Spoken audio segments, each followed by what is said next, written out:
You're watching or listening to Strangers in Space, and in this edition, we are going to be marking the passing of 20 years of the return of Doctor Who, so you don't have to.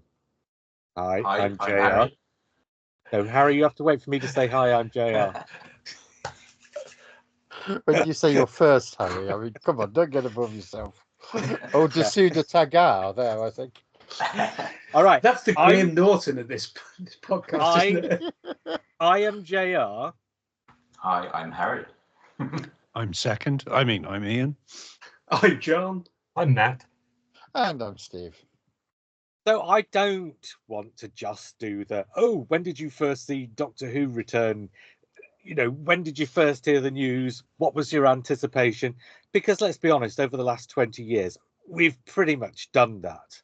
But if you've got a story to tell or whatever, work it into the conversation. But instead, I've kind of come up with just a slightly different way of going about this, just to try and keep it fresh, despite the fact that we'll be doing pretty much the same thing. And to that end, I've kind of come up with 3 questions, really, for us to have a conversation around. One of them is a slightly weird philosophical question, and the other 2 are really bog standard, pretty much run-of-the-mill questions that we can do. But I also wanted to throw something a bit weird into the format. And to that end, a couple of days ago, when I was setting this up, I just Googled fascinating facts about Doctor Who or something, expecting the usual thing to be for some AI bot to give me fascinating facts about modern Doctor Who. But instead, I was pointed in the direction of a Saga magazine article, which gave 25 fascinating facts about Doctor Who. Now, I could have just kept to the modern series ones, which is what I'd been intending, but I thought I would be depriving you all if I did that. So instead... You say you search, that's your subscription copy, isn't it, JR? 2 subscription copies, I like it. So what I've done is I've turned the fascinating facts into 25 fascinating fact questions, and I'm going to run those fascinating fact questions by the 5 of you. I'm not going to say, oh, Iain, what's the answer to this? Or Matt, what's the answer to that? Because I don't think you'll really be struggling too much. So I'm just going to throw. Have you seen them on the quizzes? Well, I know. That's why I don't want to do it that way, to be honest. I'm just going to throw the questions out, throw the answers back at me. I've broken it into 4 sections, and then we'll do the 3 topics. So you basically snuck in a quiz. Yeah. Is what you're saying. Damn right. There's nothing more fun than a quiz, except I've not set. You know how good I am at those, JR. I've not set this one myself. Quizzes. Now let me have a think. Oh yeah, Steve Hatcher's been on The Chase, was it? Oh, lots of things, but yeah. All right. Well, you're on a Strangers in Space quiz now. It doesn't get much better than this. No. I wish I hadn't brought it up. Okay. But here's question 1. What was the news story that caused the first episode of Doctor Who to be transmitted 80 seconds late? Oh, James Callahan's death? C.S. Lewis's death? Dead Pope. This is how it's going to be, is it? Is it a dead Pope? It's the assassination of JFK. Oh, the first episode of Doctor Who in 1963. Yeah. All right, okay. I was thinking 2005. Okay, so the quiz is already going. So I've just spent 3 minutes talking about how I decided to do the classic ones. Yeah, but we'd zoned out. We'd zoned out at that point. JR, I think it's going really well. Can I point out? You know how much we listen to you. Yeah. Well, I know how much Matt does. I didn't realise the rest of you were doing it now. We just got the thought, doesn't he go on going round in our heads? Harry introducing himself 5 minutes early definitely has set the tone for the rest of the website. Sure. That's Matt's buzzer technique in the quiz. Yeah. Okay, question 2. Otherwise, this will be going on for 90 minutes. What was the nationality of Sidney Newman, who conceived Doctor Who? You're Canadian, yeah. Canadian. What kind of monsters did Sidney Newman forbid Verity Lambert? Bug-eyed monsters. Okay, let me finish the question for the listeners' sake, if nothing else, so we're not talking all over each other. He thinks he's Magnus Magnuson now. It started, so I'll finish. Nice man, by the way, Magnus Magnusson. Who were the Doctor's original three companions, and what were their jobs or role? We don't know because he'd been going for thousands of years before we saw him on An Earthly Child. Are we counting Joe Martin in this? Joe Martin, surely. Before This is pre-Joe Saga Martin. magazine. I'm asking you for science teacher Iain, Fan history hell. teacher Barbara, and granddaughter Susan. Oh, that, Question yeah. 5. On what date was the 5th episode broadcast in which the Daleks made their first appearance? December the 23rd? December 21st. 21st, yeah. 30 days half November, John, so 21st. You take 2 off. Oh, here's a more interesting one. A 2011 poll by Digital Spy voted Doctor Who the something of all time. So the something program of all time. What was the something? The worst. No, it didn't vote it the worst program of all time, Harry. Was it the best? Was it That would have been mean. top science fiction? No, it wasn't the best. Cheapest. Daftest? Sorry, what would you say, John? Daftest. No, not daftest. Not Cheapest. No, not cheapest. No. Oh, see, we're only 6 questions in, and already you're struggling. Is that what you're saying here? Well, it's because Digital Spy is not really important enough for us to know about. Digital Spy voted Doctor Who the scariest program of all time. Oh, Have they seen Twin Peaks? have they seen quite a Have they lot? seen Doctor Who? Digital idiot. Question 7. What does the name TARDIS stand for? Time Time. and relative dimensions in space. Or So, dimension. I'm One of the gonna- two. I'm going to contest that in an acronym, you don't usually include the initials of words like and in. No. So really, it should be TRDS or turds. Mm, You have a good Thanks for point. coughing all over my punchline there, Harry. it's all right. You improved it. Do it again, Going do it again, wonderfully JR. well. Do it again. I'm not doing it. How many of the show's 871 episodes are not held in the BBC archive? 12 T. 94? 83. 96. No, Steve's got it and John's got it. 97. Although, I got let's it. face it, Ian What did Levine's you- recons are available. But they Sure. don't they? They count. There's only They are one returned. missing episode now at Ian Levine's house, isn't there? I think. Anyway, Yeah, apart from the Celestial Toymaker animation, that's missing from his collection. he's got a different version of Celestial Toymaker, though, hasn't he? Okay, before we go down the Ian Levine rabbit hole, that was the end of the first part of the quiz. There'll be another 8 questions about. You don't have to take part in these bits, Matt. No, yeah, it's fine. Okay, I'm going to What start. does shall I- TARDIS stand for? Well, What this is is- This Cardiff? is Saga Go on. magazine, isn't it? Cardiff. When you're What does old, TARDIS you'll stand get for? them. You'll forget that. When you get that old. I think it's more aimed at people who never knew in the first place, John. Do So people who Matt- get Saga magazine listen to podcasts? No, that's the whole point. I'm doing it for us and for the listener because I mean, we it's won't. certainly worth airing. That was a The valuable thing Venn to bring. diagram between Saga readers and Blue Box podcast stroke strangers in space listeners is probably very tiny indeed. It's JR. There was a Well, it's friend not of even mine who JR, is it? It's Let's a make it third bigger. of this podcast so far. a friend of mine who was a history teacher, and he picked up a copy of a different magazine, Bygones, in a supermarket, and he handed over the copy of Bygones, and the person behind the till called out to her mate, "Here, Iris, how much is a copy of Biggins?" Always used to be 195, but I don't know if the sort of paper costs. Ian. Sorry. All right. I hear.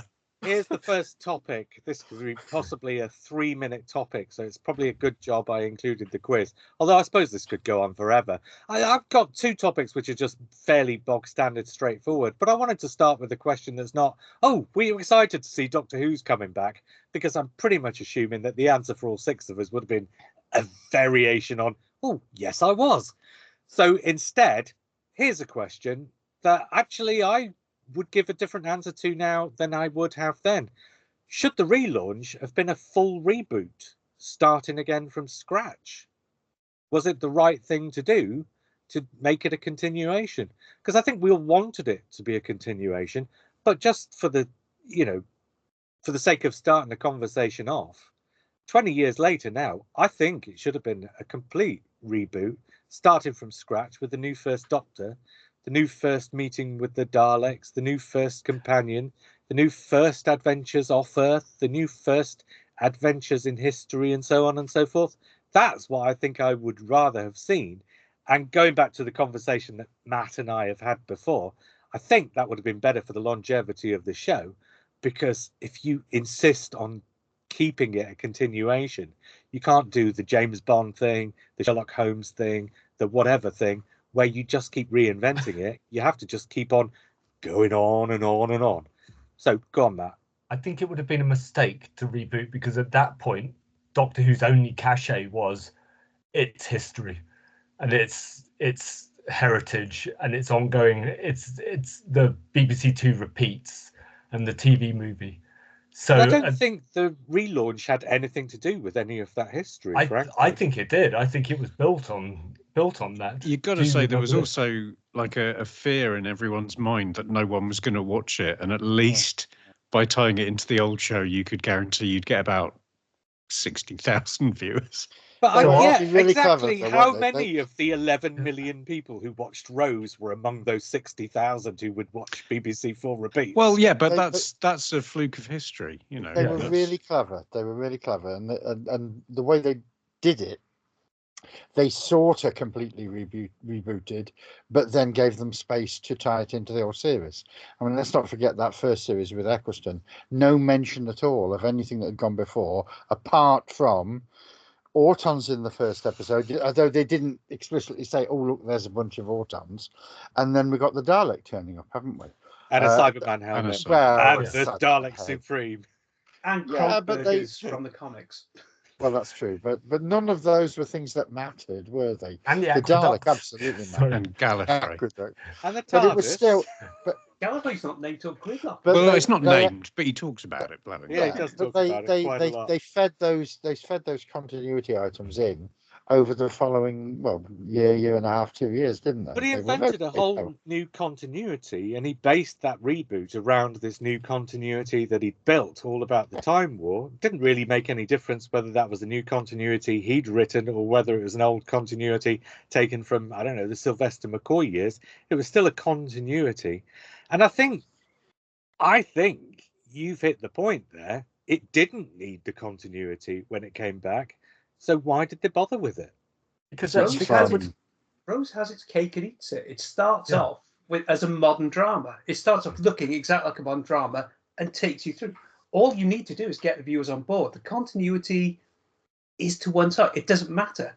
Are you telling good stories? Are you engaging an audience? So why does it matter then, John? It's a safety net. Because you can find out how well this was going to go. This could have been pure fans, only fans watching it. And it's only not about Matt and Iain today. As Iain said, it was like a fluke that actually it took off, or not a fluke. It was because it was a really well written, at the time popular, and it hit a nerve. But I think they had the safety net of its cult status. And that's what they were playing on. If Moffat had completely rebooted it, that would have been a different thing. He could have got away with it because it had already been made successful by Russell T Davies. And so in 2010, then that's when he could have, completely started from scratch. And kind of Russell T Davies did that last year. Russell T Davies? Weird if Stephen Moffat had gone back to the First Doctor and first references to Daleks and stuff 5 years into the reboot. Well, you get the iconography. If there hadn't been Daleks in that first season, they'd have been complex. Even the TV movie, which gets nearly 10 million, is chock full of continuity. And the plans for the series to follow up the TV movie were very much a reboot, despite the fact that they took such a big effort to include all the continuity, to the damage of the TV movie, by far exactly. to the damage of it. But The the plan TV was movie then, would have been better without it, wouldn't it? absolutely it would. But the plan for the follow-up series was to to redo old stories, was to revisit. It was The a Doctor's mess. The parents, various, wasn't it? As well? yes. The Doctor going out in search of his father Barusa in the who's lost in the Ulysses, cosmos. wasn't it? As well? Ulysses, you're right. Yes, that's Well, he'd have been right. somewhere in central Dublin then. Yeah, that's right. Yeah. Oh. Literary joke. All took place over one day. Yeah. But I think it's easy to forget what state Doctor Who was in 2004, and I don't think it was in a strong enough state to survive a complete ground up reboot. It needed to be a compromise. It needed to be basically bringing in the nostalgia of the old series by continuing it and rebooting it. So I think it was done pretty much perfectly. I think you could have brought in the nostalgia for the old series by redoing it in the same way as the Marvel movies redo the Marvel comic strips. I mean, you could have rebooted it from scratch, but that's not the question. Obviously, you could have done it. The question Randall is, and Hopkirk would it have been a good idea to do it? Well, yeah, it's like I think the Marvel enough movies of work both better as a reboot rather than a continuation of the comic strips. The same way I think New Doctor Who would have worked better as a reboot rather than a continuation. I mean, of the original different, though. It is different because, like, in terms of figures, nobody reads the comics, do they? Really? I mean, yes, of course, people read. The okay, comics, but all right, it's minuscule compared to TV audiences. I think Sherlock works better as a complete relaunch of the character of Sherlock Holmes rather than a continuation of the Basil Rathbone movies or the ones with Jeremy Brett. But you're kind of comparing apples with oranges. Yeah. Yes, I mean, that's right. Doctor Who wasn't Sherlock Holmes in 2004. No, but it could have been. And you're saying it could have been great if they'd done a complete reboot in 2005. It was really successful. Yeah. So fundamentally, there is. I'm not saying it would be any less successful. Yeah. I'm talking We about do have a test case here, though. I'm talking about future. Case. There is one season of Doctor Who, which is no continuity, no nothing from the episode before. No, I'm talking about Chibnall's per season. And it doesn't work. It's terrible. It's got John, nothing, but it's a no weight continuation. to it. It's the 13th Doctor. You're entirely missing my point by bringing that Oh. example up. Yeah, I'm saying, there's no I'm continuity. saying that if you spend nearly 2 decades off air, when you come back, it makes more sense to start again from scratch than it does to go as a continuation from something that finished 2 decades earlier. Alternatively, we're 20 years into a reboot. I think the options worked. And it was phenomenally successful when he did For it. sure, but Can what I- do they do next time and the time may I after that? speak? Yeah, go on. Ladies, may I speak?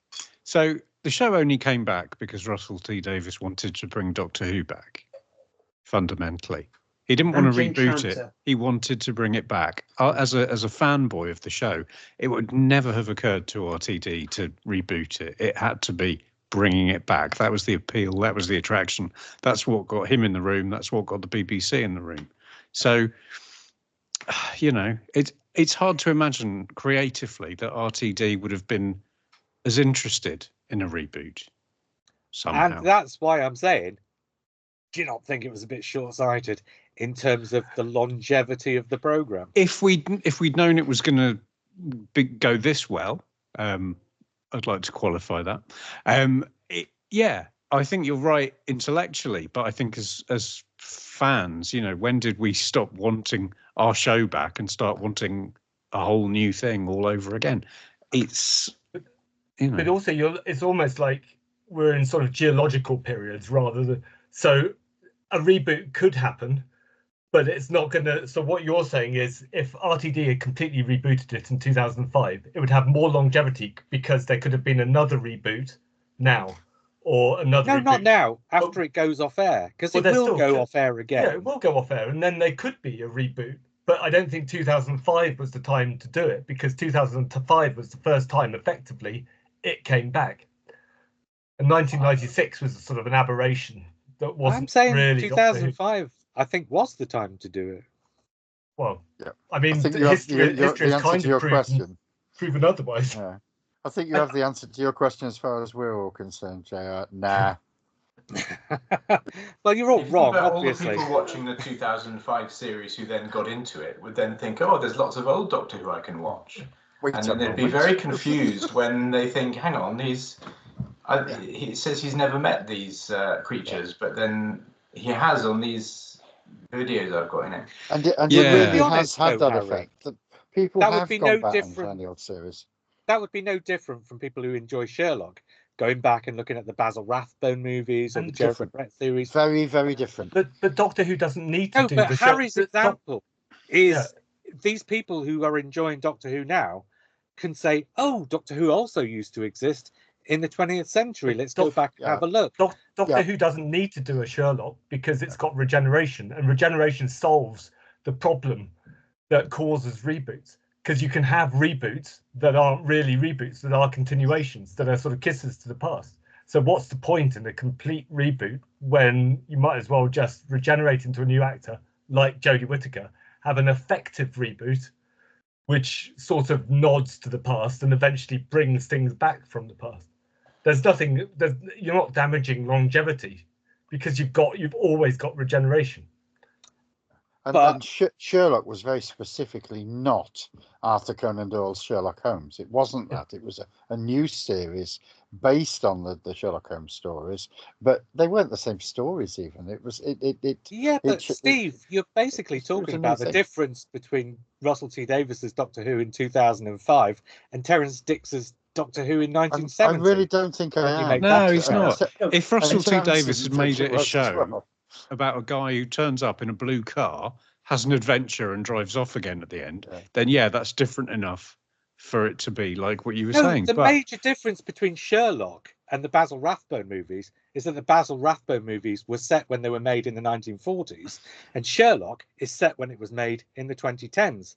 Russell T Davies's Doctor Who was set when it was made in the 2000s, and Terence Dicks's Doctor Who was set more or less when it was made in the 1970s. You're making Doctor Who then of the 20th century a period piece. You're essentially saying that about it because that's what those Sherlock Holmes are. They're period pieces, one way or the other.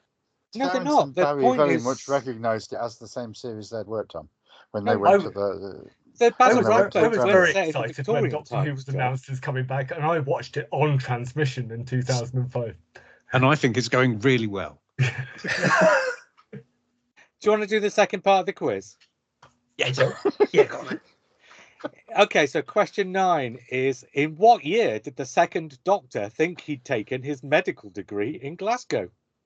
1888. Harry! Nice. Where does Harry's knowledge suddenly come from?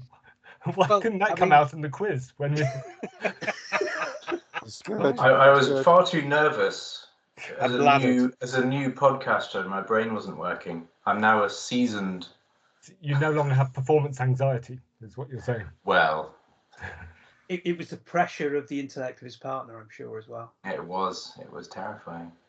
Okay, what was the name of the costume maker who knitted the Fourth Doctor's scarf? Begonia Pope. What was the name of the writer who co-created K9 after his dog had recently been run over? Dave Martin. Which band employed Sylvester McCoy as a bouncer during the 1969 gig at the Roundhouse? Oh, God, was it Hawkwind? Hawkwind, yeah. Yeah, it was Hawkwind. It was not Stones. Hawkwind. Ian's got it. It was the Rolling Stones. Yes. The Rolling Stones. Oh my God, it's almost like Matt Barber's in the room. But you're all awake, so how does that work? Which October 1979 story got the highest viewing figures in the City show's of Death. history? City of Death. Wait for me to finish talking, otherwise the listeners aren't going to City hear of Death. it. Yes. Which future companion won a Blue Peter badge at the age of 11 Sophie. for making a... Let me finish the question for the sake of people who don't know what a question is. For making a rocket launcher from a plastic bottle and hose. Is it And Sophie? Yes, it is indeed Sophie Aldred. Did What you is just the... call Sophie Aldred ho? No, she was playing around with hose. No, that's Joe Ford's name for her. which is the only episode in the series history not to feature the Doctor. Mission to the Unknown. And in a 2000 industry poll listing the 100 greatest British television programmes of the 20th century, which two programmes finished above third-placed Doctor Who? I was going to say, I knew it finished third. EastEnders. Was it something like Kathy Come Home? It was something ridiculously contemporary, wasn't it? It was something that was on at the time. Is EastEnders right? EastEnders seemed... EastEnders is wrong. Was it Jim Coronation Davidson's Street. Big Break? Kathy Come Home. It was Ballykiss Angel and Wife Swap UK from the 60s. You just think of the Kerwin twice. Kathy Come Home, I think, was the second placed one, so you've got to find the programme that won Full it. Swing with Jimmy Tarbuck. So this is people who knew what they were talking about then in that case, isn't it? So, It's an industry poll.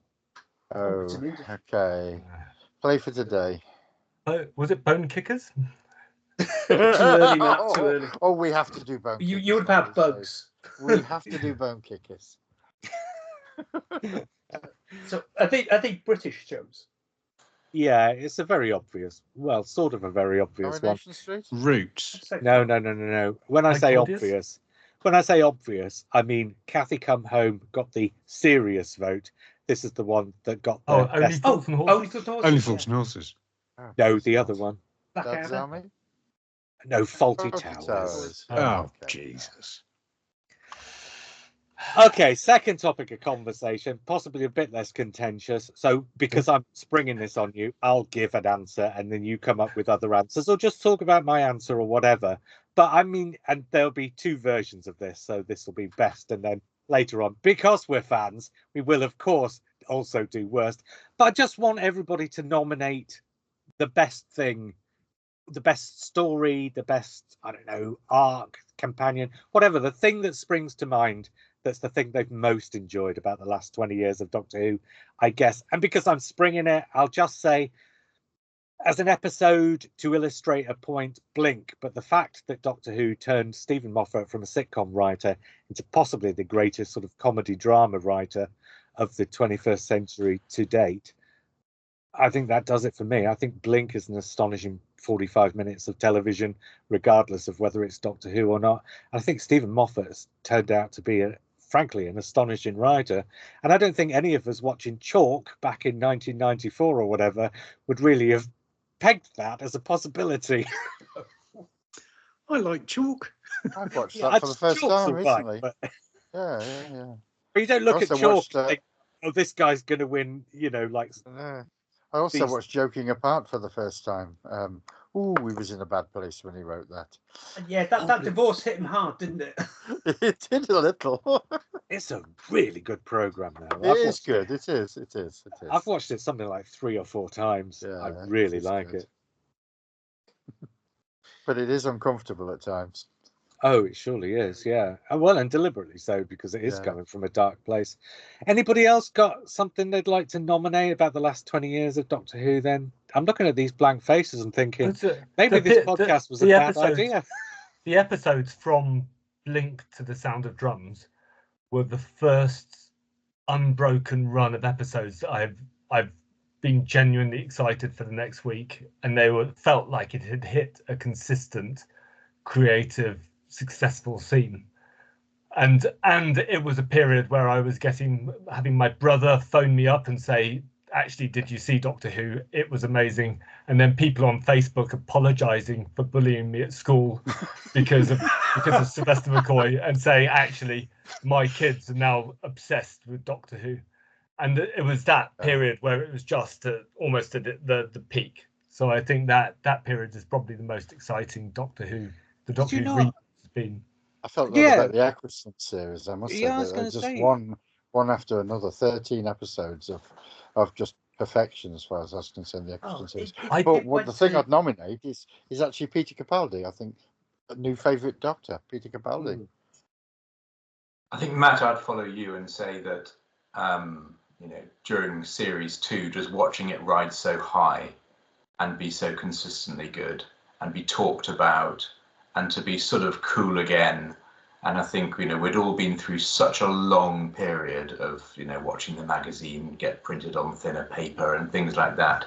And it was just, for me, the highlight has been just having it on, having it talked about in a positive way, and having it feel fresh. And there have been a lot of points where it's felt really fresh. Series 1, Series 2, Series 11, where it's felt like you're really watching brand new Doctor Who, and it's really good, and everyone's talking about it, and that's been the highlight for me, I think. It was our moment of triumph, because we really were the victimized people of the 1980s and 90s, the unspoken, unsung victims, the true underclass. And I was torture you with Sylvester McCoy impersonations, and is that why your Sylvester McCoy impersonation is so bad? We had that time in 2005 where we'd had that wonderful Eccleston series. I mean, this is personal, really. You maybe don't share this, but we had that wonderful Eccleston series. Then within a couple of months, England had won the Ashes as well, and I started to wonder if I was in a coma somewhere. Well, I had Liverpool winning Istanbul, so it was all great. It was wonderful. And then 2017 came along, and David Bowie died, and it all went to shit. 2016, David Bowie died. 2016, and then it all went to shit.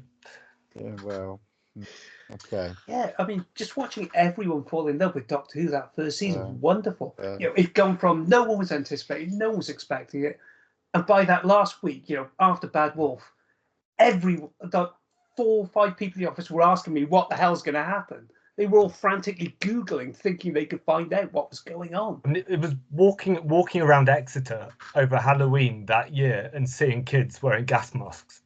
That's what sort of struck me about. I suddenly realised that actually it wasn't just middle-aged fans or early middle-aged fans watching this. It was actually kids getting into it.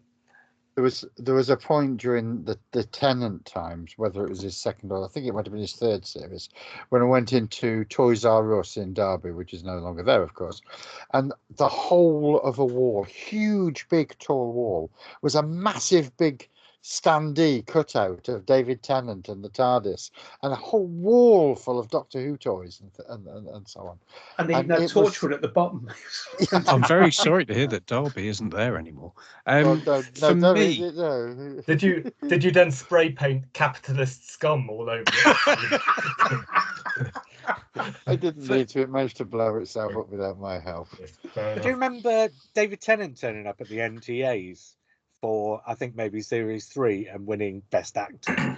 Because at that point, the viewers, the readers of TV Times or whoever was voting for these things would vote for the most popular thing rather than so it's not like an industry award like the one I just talked about, for example. But at the NTAs, David Tennant gets called up onto the stage, and an entire gallery of the camera pans up to an entire gallery of about 1,000 screaming teenage girls. Not really the same program as when Colin Baker was the Doctor. But did that damage Doctor Who? The fact that there was a decision. I've got nothing against David Tennant. I think he's a fine actor. I don't think he was a particularly strong Doctor, because I think he was trying a bit too hard. He was a bit too much one of us. But there was this obsession with him and then with Matt Smith that you had to have a young, pretty male Doctor. And there was so many of the people who got into Doctor Who because they fancied the pants off David Tennant or Matt Smith. And then as soon as they'd gone, off they toddled. And it's a bit of a shame. Matt Smith was young, but he wasn't conventionally, he's not star material. I think his charisma made him that. So he's one of these actors, a bit like Adam Driver, although Matt Smith hasn't quite cracked Hollywood, has he? But there we go. And to be honest, these days, it's mostly middle-aged Doctor Who fans are going, oh, why can't it be like it was when David Tennant was the Doctor, rather than sort of teenage girls or whatever. So what you're saying, there's still 1,000 screaming fans, but they're on the internet. And they're all in their 50s. Yeah. And they're all saggy-bellied men. Youngsters, then. The most kind of new and exciting bit was that kind of... It would have been about week 5 or 6, I think, of the show having come back. And I went to a pub, and there was a pub quiz, and there was one guy on his own, and his team name was Bad Wolf. And that was the moment where you think, I'm not the only person who's noticed that. It's a thing. And it was the first time Doctor Who had done like a series-long arc. And that, at the time, I thought that was absolutely the most exciting thing ever. Yeah. I remember The Guardian on the week between Bad Wolf and Parting of the Ways, and it would have been the morning actually, probably, of Bad Wolf, because it would have been in the Saturday edition in Culture or whatever, or the Sunday morning maybe. No, it wouldn't have been Sunday, that would have been the Observer. Anyway, point being, they used to have this thing where it was just like a little box off in the Culture magazine that was like a talking point, cultural talking point of the week. And the cultural talking point of this week is, what does Bad Wolf mean? And it was like, yeah, if the Guardian are asking what does Bad Wolf mean, then They told you the episode before. it means Blythe Droog. Jesus, Get on it's like that. having You're not the Matt only one. Barber in the room. Another personal highlight for me was the morning after Rose was on, going and seeing the Sunday Times, and A.A. Gill had written, "This is very good old-fashioned family entertainment, but nobody watches this sort of thing anymore." So amazing to see how that then played out, and to be. He was a terrible critic of talent. Yeah, but there was that culture show, wasn't there, the night before the first episode? Bonnie Greer. Bonnie Greer. I've been trying to remember what her surname was. That's right. Which says how she's disappeared from the public consciousness. Bonnie what's-her-face. That's right. I don't understand who's going to watch this. Nobody will watch this. This is rubbish. And then the following day it was the biggest show in the country. I think it didn't help that she's American. She wouldn't necessarily understand why Doctor Who has that wide appeal to the British. She's an American, but it didn't help. She's a gobshite. As well. I'll tell you something else about Rose that was a sort of a first. I suppose technically the TV movie was the first, and you could do this back in the 80s if your parents had. But Rose, I think, was the first time where I felt like you were regularly watching Doctor Who, and then just because you'd recorded it, putting it straight back on again afterwards. And I think I watched that episode 3 times in that first week and 5 times before the end of the series. And I don't think you would have done that with the classic series, not as many times as that, and certainly not at the age of whatever I was at the time, pushing towards 40. I might have done that if I was 12 or something, and so it was Doctor Who that was being put out to be rewatched in a way that I don't think Doctor Who ever had been before, bar, like I say, possibly the TV movie. My mum literally said as it finished, "Shall we watch that again?" Yeah. And I think we did, actually, because we'd been waiting for it for 2 years, don't forget. Yeah. You spent all this time trying to imagine what it could possibly look like and feel like, I couldn't imagine it. And then, of course, they were bringing out these vanilla DVDs as well. Yeah. Which I think were while the series was still on? Yeah. The first 2 volumes came out sort of about 2/3 of the way through the series. So you could, a few weeks later, you could go down to Smith's and buy it, which I did. And then I bought the box set again. Yeah. Did anybody else watch Rose before the broadcast date? No. I did. I watched the leaked episode. It was very readily available to everybody who knew where to look. And me being technologically incapable, I had no idea where to look. And then somebody sent it to me. And I said, well, yes, I've been waiting all these years. I'm not waiting anymore. I'm going to watch it. Was it finished, Steve? So what? Well, it was all but finished. It was so close to being finished. Apparently there are 2 differences, but the only thing I noticed was that the music was the 70s theme on there. But you met my wife Tracy on a recent recording when she was stuck on a car park in. No, don't. But she's not a fan. Meet her. No, you didn't. No, she's not a fan. But she'd wanted to see the new series. She was looking forward to seeing the new series. So I said, "Ha ha, Tracy, I have first episode, Rose. Shall we watch it?" No. We are going to wait until the 26th and watch it on proper broadcast on the telly. All Good right, for says her. she. So I had to wait until she had gone out and watch it on my own. And then on the night, I had to pretend it was the first time I was seeing it. I held out to the week before. I wasn't going to watch it. Carolyn was straight on it. She watched it as soon as it was available. I was out in London with friends. We ended up back at someone's house. Drinks were had been imbibed, etc. And they went, "No, watch it. This is brilliant." I was like, "Okay, we'll stick it on." And it's just, slightly intoxicated Doctor Who fans in a good mood. Stick that on. Oh my God. Yeah, it was like, okay, we'll watch it twice because it was that good. It is that good. It's designed to hook you. It's still such a fast episode.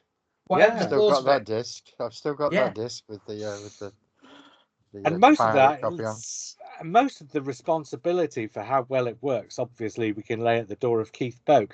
Right, let's get on with the. We can probably lay an awful lot of the responsibility for how well it works at Murray Gold. I mean, yes, there are arguments about the level, the music, and the dialogue and so on, but that was like something we'd never heard on a Doctor Who episode before, wasn't it? I think it was very right for the time. I think it was very right for 2005, 6, 7, 8. I don't think it's right now, but I think at the time it was just right, pitched just right. Perfect, because I think the guide to the opening montage, etc., was Sound of the Underground off the top of my head. So it's pitched at that kind of level and pace of modern pop music at the time. Obviously, that's changed since, but it really does work, yeah. Right, 4 more questions, and then we'll have the other half of that conversation. Which children's laureate wrote a story for Doctor Who? We're into the modern series now. Frank Cottrell Boyce. Frank Cottrell Boyce, yeah. Oh, was he a children's laureate as well? Yes, yes, just has been. So are you talking about Mallory Blackman? Oh, Mallory Blackman's obviously the one that was mentioned in the article. So the answer to this is way more simple than your head is probably going to take you to. What do Peter Kay, Kylie Minogue, John Hurt, Bill Nye, and Stephen Fry have in common? They've all been in Doctor Who. Yes, Ian, they've all been in Doctor Who. Correct. Which Doctor Who actor had a Doctor Who doll and wrote school essays inspired by the show? Well, it's either Tennant or Capaldi, isn't it? It's one or the other. I'm going to say Tennant. Yeah. I'm going to say Capaldi. Nope, Harry's right, and of course Steve's right. It's Tennant.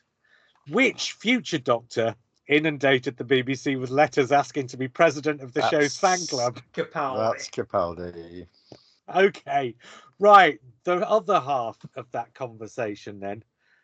And because we're fans, obviously, you have this conversation as well, don't you? But what are the worst things about the last 20 years of Doctor Who? And this is a safe space where you can just bitch about things or not, as the case may be. That so few old episodes have been returned in the last 20 years. Yeah, there's the worst thing. And the knowledge that it'll finish one day.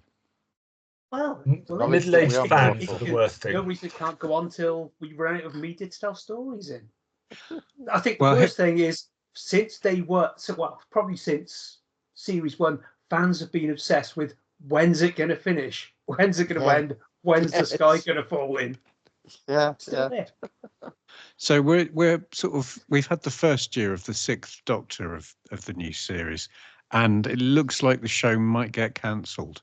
So the kind of parallel between the new Who and old Who is kind of the most upsetting thing. I don't think it does look like it's going to get cancelled. I think you've just stopped. There's going to be a hiatus. Is that at the very least? Hiatus. Yeah, 18 months. All right. Okay. Yeah. We've just had a 2.5-year hiatus, and nobody even mentioned it. I think it's kind of like it's a philosophical thing that because Iain stopped watching it, then that means it doesn't exist. Is it on if you're not? So basically, what he's saying is it's already been cancelled. I don't know what you're talking about. Yeah, it hasn't been made anymore. If Doctor Who is shown in the woods, playing in the forest. Thank you. What a point! Who's going to be on the new version of Doctor in Distress? Wow, Ian Levine. Colin Dollar. Baker, Bucks Fizz. David Van half a Dyke, dollar. Yeah. John Barrowman. Oh dear. No Bruno Clark. Langley.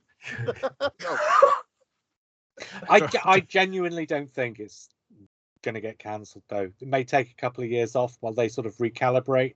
Yeah, But I don't yeah. think the BBC went into a contract with Bad Wolf before they went into a contract with Disney, I think.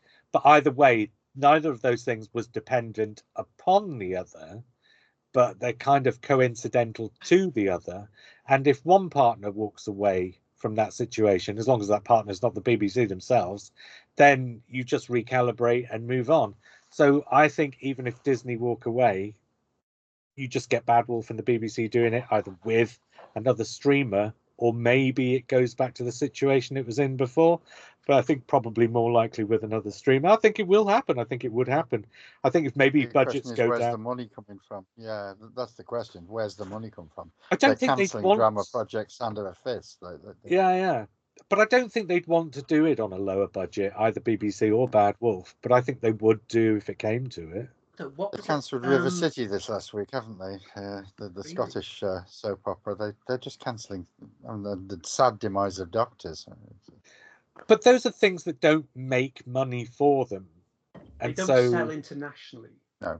yeah. So Doctor Who still makes more money for the BBC than it costs the BBC to make, and so that is. And how many programs can you say that about? Probably very, very few, frankly. So if you have a program that does that, that is not a program that's staring cancellation in the face at any point in the near future.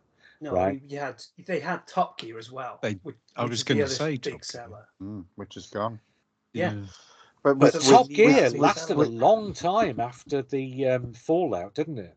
It didn't sell as well internationally, I don't think, because That's the obviously point. Clarkson nipped off. That's the point. After Clarkson and that went, there was no talk of cancelling it, and they kept trying to reinvent it to bring it back to what it was before. And it was only when the sales and the viewers fell off a cliff face that in the end... And there Andrew was that Flintoff accident. got very Because they badly got injured. Chibnall involved. But also, like we've said before, cancellation isn't really a thing when it comes to both Top Gear and Doctor Who. It's being rested, and that might be a de facto cancellation for a period of time. But there's always going to be a kind of an idea of bringing it back because it's been back before and it's been successful before. It's just finding the right way to bring it back. And also, you have the new generation of viewers that the new series bought will be of the right age to go back and go, this is a good idea. We can do things with it. We can resurrect it. We're on the verge of getting their version of Doctor Who, essentially. Basically, yeah.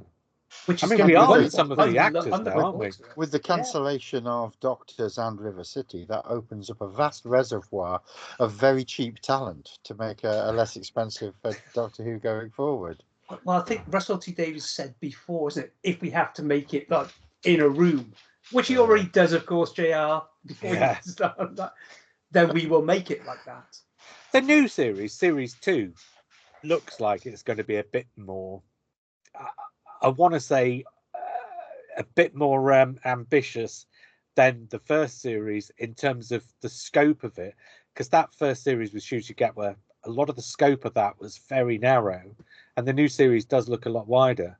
I will say, for me, and so just bringing up an example of something that I think has been a mistake in the last 20 years, and this is perhaps an accident of timing more than it is of anything else, but I think bringing David Tennant and Catherine Tate back at the point at which you get into bed with the new big streamer who wants the big new relaunch of this brand new sparkly thing that they can show their sort of customer base, I think that was a huge mistake. And I don't think necessarily it would have had a massive impact on viewing, but I do think it will have had an impact on viewing, because I think a bigger mistake is that they then recruited a 15th Doctor who is a smashing actor and is magnetic on the screen, but unfortunately wasn't able to commit to do a full series. So you've got You've got was it 3 Doctor Light episodes in that first series, Well, effectively? 2, but yeah. Yeah, But it's a quarter that of the was series. But that's a poor decision, because there were other actors out there who would have been just as good, who would have been able to commit to. I mean, you're not going to tell me he's the only person in the world who could have been appointed the Doctor at that point. They finished recording that series over a year before it went to broadcast. They could have put the start date off by a couple of months and still have got it in the can in plenty of time to broadcast it. Well, and they probably must have got other things to do. They must have wasted a shed load of money too, because when they started production, they would have started production with scripts for 8 Shooty Gatwa episodes, and they must have thrown 2 of those scripts away, presumably having paid writers to write them. I would have said 1 tops. I think there was always going to be 1 Doctor Light, because there's Doctor Light in this upcoming series as well. Well, we think there is, but we're still not actually sure, are we? There's no but need yeah, to even be, if there was, even if it's just 1, John, it's still throwing money away, isn't it? Particularly when they you've only threw a got lot 8 more scripts away episodes. first time round. If you've only got 8 episodes, then you ought to be able to work it. The guy who plays Doctor Who is in the show called Doctor Who. You'd think. I don't know. Perhaps I'm being picky. No, but if you've only got 8 episodes, I think that was one of the big problems with that first series, is that you watched 3 episodes with this guy, and then it was 3 weeks till you saw him again, essentially. Yeah. It was a really strange thing, especially to put those 2 episodes together in the middle of the series, so that he kind of disappears right at the point at which the series should be gearing up. So I think, and this is not to do with the quality of the writing, but I think the logistics and all the things that happened at the start of this sort of period of Doctor Who have just kind of been a bit of a mess in a way that you wouldn't want it to be. I mean, one of the reasons why Series 1 works so well is because you follow Christopher Eccleston and Billy Barber for a quarter of the year, right?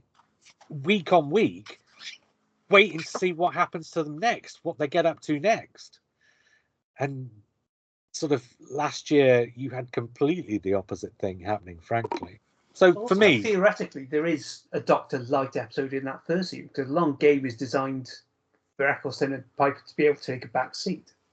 But they're still in it a lot more than it. they are in a traditional, what we've come to know as a traditional Dr. Light story. Absolutely. They're pretty much in the story from start to finish. You don't notice that there's a bit less of them.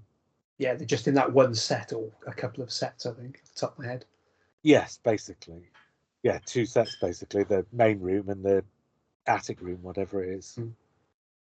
Floor 500? Yeah. Anybody got any more suggestions for things that they've sort of think that maybe the modern series hasn't done very well, or whatever? Go on, Harry. I think that where it's fallen down for me is when the sort of indicator for me is when on my family WhatsApp group, I'll say, did we like Doctor Who? And if my parents say, couldn't make head or tail of it, what are they talking about? Hadn't seen the one they were talking about. I haven't been following this. What's this about the Impossible Girl? When it ties itself up into knots because it feels that it's got to build a sort of huge, sort of epic underlying story, that's where I think it's always fallen down. I think when we had Moffat in charge, it was the Impossible Girl thing that sort of, it wasn't necessary. You didn't have to do that. You can have something like Bad Wolf knocking along underneath, but making it all about, you know, that and it getting too complicated. I'm not saying it shouldn't be. I'm not saying it should be simple and talk down to the viewer, but I just think that, to be honest, though, when it wraps itself up so in such complexity, where you think, well, why are you doing this? You know, and it happened with Sherlock as well. I don't think the Impossible Girl is any different at all from the Bad Wolf storyline, where at the end of 13 weeks, you end up with the great big revelation is that Rose throws herself back through the Doctor's timeline in the form of the words bad and wolf. That's possibly not a good example. I think I'm thinking more of what was the Amy and Rory and The Hybrid, Good Man Goes to War and things like that, where it got, I mean, that great episodes, great to look at, great stories if you're really, really following the series. But I do find sometimes it's not necessary to tie it up in so many knots. And there was all that nonsense with the first Capaldi year as well about "Am I a Good Man?" and all that, where they basically repeated the same error that had happened all those years ago with Colin Baker. You'd brought in a new doctor who was always going to struggle a little bit because he wasn't the conventional pretty boy, in the same way as Colin followed on from the much prettier, apparently, Peter Davison, and you made him unlikable for his first series. I Capaldi don't was know. struggling I with really this liked stuff. him. But you weren't supposed to. You were supposed to find him quite unlikable. But the difference is it- Capaldi actually got more seasons, so he was able to complete that cycle. So I think it proved what they were trying to do with Colin Baker, but couldn't because they cancelled him. But I think also, they'd already lost so many viewers by the time Capaldi turned out to be, yes, I am a good man. Well, that people had already said, no, bother with that. They're well, wrong too. That's not strictly true, because that arc really was done and dusted at the end of that first series, when he asked the question, "Am I a good man?" at the start, and at the end of that first series answers the question, "No, what I am is a guy with a box who just does the best he can." And that's the answer to an his idiot question. with a box, isn't it? Yeah, exactly. And the point being, those 12 episodes didn't lose any viewers. Right. Books. I think the books have been a problem. Yeah. Because we went through years of having New Adventures, Missing Adventures, BBC books, and then they stopped, which is fine. But the replacements were definitely aimed, rightly so, at younger readers. But there was nothing bar a few. They did a few sort of legit sci-fi authors did a few novels for it. But apart from that, they didn't feel like they were aimed at 18-year-olds, or there wasn't anything for sort of slightly older fans. And that feels like there's now a gap in Doctor Who literature. That gap's been filled now, Matt. There's quite a lot of books coming out now for the older Doctor Who readers. Okay. Not like Iain, you read Borrowed Time, haven't you? Yeah, is it? I have read Borrowed Time. It's magnificent. That's one. It's good. What was Borrowed Time? That was Naomi Alderman's 11th Doctor book. Oh, yeah. So there have been a few. So there was one. So there's Alistair Reynolds. He did a few. So there are a few sort of one-off, like. Paul Mars has got a series of books coming out with the BBC, one every 3 or 4 months at the moment. They don't strike me as being for the older reader. They're Robin Hood meets Doctor Who, King Arthur meets Doctor Who. In Wonderland has a lot for the older reader. Anyone who appreciates Alice in Wonderland and the Doctor. I enjoyed the Robin Hood one, actually. I did enjoy the Robin Hood one, but it wasn't aimed at me by any means. I just don't think that they've. So there's something about the New Adventures and the BBC books. Yeah. New authors, fan authors, writing sort of too broadly and deeply for the TV series, and I think that came to an end. And I think there's like Big Finish carried on. Big Finish is fine. The magazine carried on. The toy ranges were good, but there's something about the book ranges that they didn't have that kind of appeal. But I think they were sort of they were unfettered by sort of not having to have a TV series alongside them, weren't they? And there was.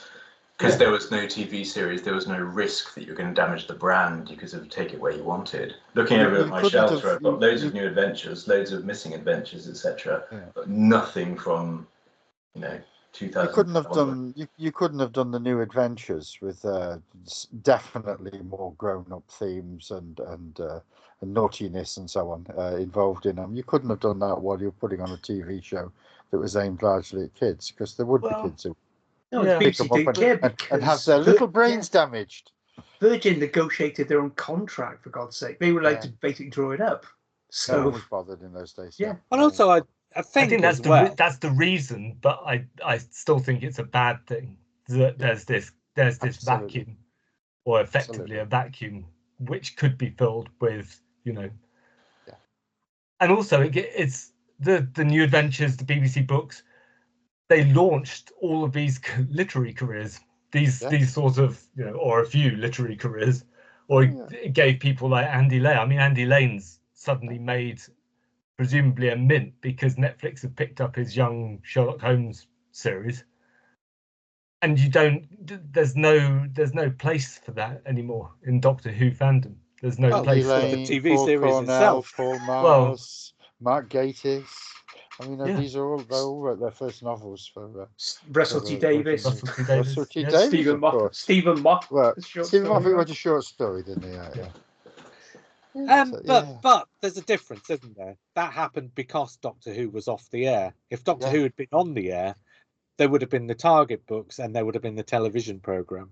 Yeah. And so we've returned to the status quo being the television program and the Target books and some other things.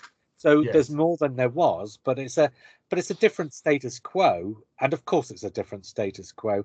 And the thing about Big Finish is, I think Big Finish now is set up as either, so there's sort of basically two strands of Big Finish, isn't there? There's further adventures for the characters you've enjoyed on the telly who've only been in, say, 6 episodes, River Song or whatever. So if you want to see more of River Song or hear more of River Song, you can do River Song. But also, I think the main range of Big Finish is basically for Doctor Who fans who don't like Doctor Who on the television.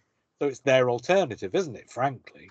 It's Yeah. Doctor Who like your mum used to make, So- so to speak. Yeah, so my point is Big Finish managed to carry on after the series came back and make it work, but the book range didn't. The book range flipped But I back think- to the status Well, quo. apparently think- Russell T. Davis was the man responsible for Big Finish being in the clear, because apparently there was a meeting Yeah. and someone said, "Now, what about these guys at Big Finish? We need to deal with them." And Russell said, "Pass it over here. I'll deal with that. Don't worry about it. That's my." there What are is two- it with the Welsh accents this evening? It's Come just on. so easy. There are two, Sorry, John. there are two I'm huge sorry, differences, John. though. Big Finish is licensed as opposed to Yeah. BBC books being essentially Yes. part of the BBC. Yeah, Although yeah. these days it's kind of in a sort of Random farmed out way. House. Penguin, isn't Yeah. it? Yeah, Penguin. But being a licensed thing, Big Finish work independently in a way that BBC books don't quite. But the other thing is, They Big really Finish. don't. You know, they really don't. Everything has to be passed by Cardiff. Yeah, Everything. It's Yes, but they would. But they come up. But Cardiff don't say this is what we want you to write about.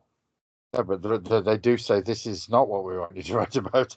Yes, but absolutely apparently that it's not a big. But the point I'm making, Steve, is that.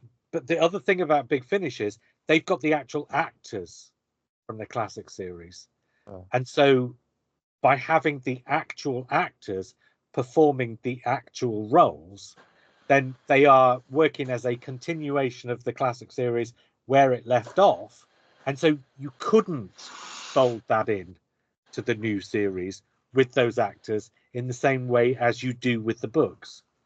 So I think the books have by default come back under the umbrella of what's going on the television, whereas Big Finish by default have gone off at an angle from the television. I can understand the reasons behind it, but I still think it's a mistake because it leaves a gap in the potential for creativity for people, but also a certain age range gap with the books. And I should say, I think the books have picked up what they're trying to do with authors at the minute, because they are the hardback, essentially the main range of novels, are looking for up and coming writers with diverse points of view, which I think is a really good thing. Georgia Cook recently, haven't we? And others. Asimi Jakami Pearson. She's just. I only mentioned Georgia because I know Georgia, but I know Emily Cook's got one coming up as well. Emily's got one, yeah. And there was, So, I think it's been mixed, but yes, I think it's trying to pick that back up as well. Right, shall we move? Oh, no, I just want to throw back because I got cut off before I... But on Steve's point about the 12th Doctor not being likeable, I just want to say I'm more interested in characters when they're not straightforward and two-dimensional. And so having a Doctor who questions things, I think, was a great thing to do. I think there's room for that on television and in the programme. I think he's the anti-patient. I think he's a young man trapped in an old man's body, as opposed to Matt Smith being the old man trapped in a young man's body. And I think he does a terrific job of doing the sort of Tom Baker, I'm not from planet Earth sort of thing too. So I think there was room for that. But anyway, let's do that last little bit of the quiz then, shall we? Because we've well overrun the sort of 45 minutes I was planning on going for. So there's a question. This will be an interesting one. If anybody gets this absolutely correct, I don't know what I'll do, but it will probably be something involving nudity. By what percentage did Top Man see bow tie sales increase in 2010 after the 10th Doctor began wearing one? I'm going to say 400%. I was going to say 400%. I'll go 500%. I'll go I'll go 300. I'll go 78. Matt, you're going to I guess said the number? 17%. Okay, the answer, fortunately, so I'm not going to get naked on the podcast, is 94%. Oh, thank God for that. Good for all of us. I mean, if you're going to get naked, a podcast is better to do it than on television, for example, because it's an audio medium and we can all just do This is that. on YouTube, This Iain. is being, yeah. And if you did, just wearing a bow tie would be more appropriate. Yeah. Absolutely. Absolutely. What do, and again, this is way more of a simple answer than you'll probably start to think. What do Charles Dickens, Queen Victoria, Vincent van Gogh, and Queen Nefertiti have in common? They They have were all all in Doctor appeared Who. as characters in Doctor Who. Von Gogh. In how many countries? What, do you want me to go Van Gogh, Steve? To give you an inch. Von Gogh. That's what I said. Sort of. In how many countries? He's out pedantic, you. Don't argue the cunning linguist. In how many True. countries was the 50th anniversary? I think what happened there was Steve was expecting me to pronounce it wrong, and then just it didn't go in when I didn't. In how many countries was the 50th anniversary episode, The Day of the Doctor, simulcast? 12-7. 112. 94. 6. No, nobody's got it. Harry, you want to 200. guess? 50. 98. Almost like the missing episodes, but just one different. Yeah, no. There's a thing. Can't be coincidence. Okay, two more questions. David Tennant met his future wife when she played the Doctor's daughter, but of which Doctor is she really the daughter? Peter Davison. Evo. And finally, is Ncuti Gatwa the first black actor, the fourth Scottish actor, or the first actor born outside of the UK to play the Doctor? Yes. All of the above. Yes, Iain, that's what I've got written down, the word yes. So there you go. That was an hour and 10, 15 minutes or whatever it was. Could we just very quickly go around the room, since we're celebrating 20 years of New Who? Let's just go around the room and have Iain, everyone. this is not the way this podcast was supposed to end. What Hush are you doing? now. Are Hush you? now. What are you? Hush. Are you invading my space? Yeah, And no one's JR allowed- Bangkok. No one's I allowed want to to say see where this is blink, going. but let's just go around the room and find out what everyone's favourite. You can pick one story from New Who. Oh my. Well, this is kind of what I was planning on as actually doing when I said, the best bit, but it didn't quite go there, did it? So I'm trying to rescue proceedings. I'm doing this for you. Okay. Well, go on then, Iain. Since you brought it up, do you have one? I would still come down on the side of Time of the Angels, Flesh and Stone as just being 90 minutes of brilliance. And With or Stephen without Moffat Graham agrees. Norton. Sorry, Steve? With or without Graham Norton. Well, Or Steve, little since you're cartoon there, of then your favourite With. episode or story of the modern The Unquoted. John? I'm going to pick The Husbands of River Song. Wow. I'll go next. I consider it a trilogy, and it's The Day of the Doctor, Listen, and Hellbent, the Barn trilogy. If you have to pick one of them, which one would it be? If I had to pick one of those three, I think for the sheer devilment of it, I'd pick Hellbent.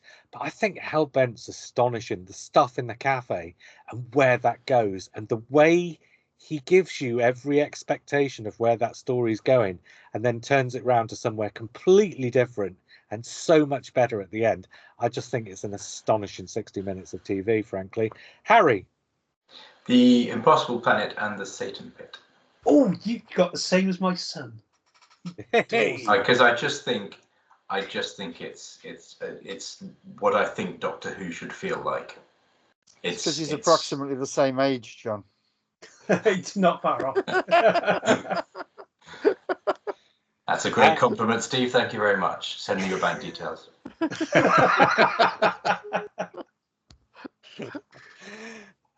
Either your bank details or your OnlyFans account. Matt.